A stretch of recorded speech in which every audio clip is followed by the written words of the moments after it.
Dasturimiz davom etadi.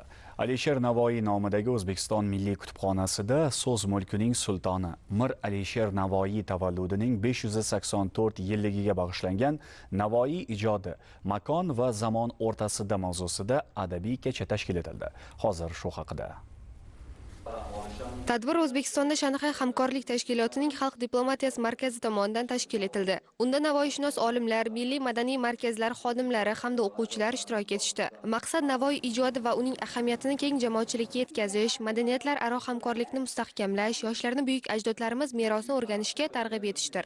Hademay Mir Alisher Navoiyning 584 yilligini keng nishonlash arafasida turibmiz. Bizning markazimiz ham mana shu sanani nishonlash maqsadida maktab o'quvchilari, oliy ta'lim muassasalari talabalari ishtirokida badiiy kecha o'tkazyapmiz. Maqsad avvalambor Navoiyshunos olimlarning yoshlarimizga nisbatan Navoiyni biz nima uchun o'qishimiz kerak degan savolga javoblar. Undagi hikmatlarni yana bir bor chuqur ma'nosiga e'tibor qaratish bilan birgalikda biz ulug' ajdodlarimizni turli mamlakatlarda, xususan Shanxay hamkorlik tashkilotiga a'zo bo'lgan mamlakatlarda ham ommalashtirishga qaratilgan.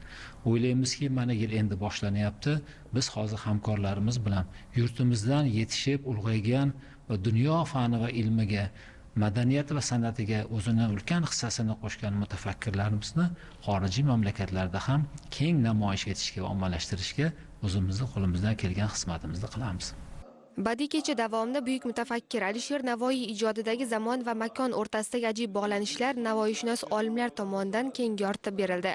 Yoshlarimiz o'tiribdi bu tadbirda. Albatta Navoiyning bir bayti, bir satrida aytilgan ma'no mazmunlar, ularni vatanparvar bo'lishi uchun, elparvar bo'lishi uchun, kelajakda ma'rifatli inson bo'lishi uchun, mana shu o'zlarini yurtini bir sevadigan va unga chin dildan xizmat qiladigan kishilar bo'lib yetishi uchun albatta ko'p omillar qatorida Hazrat Navoiyning asarlari ham juda muhim ahamiyat kasb etadi deb o'ylayman. Chunki Navoiyning har bir o'sha asarlarida insonni kamolotga, uni baxt saodatga yetaklovchi bir nur bor, bir kuch-qudrat bor.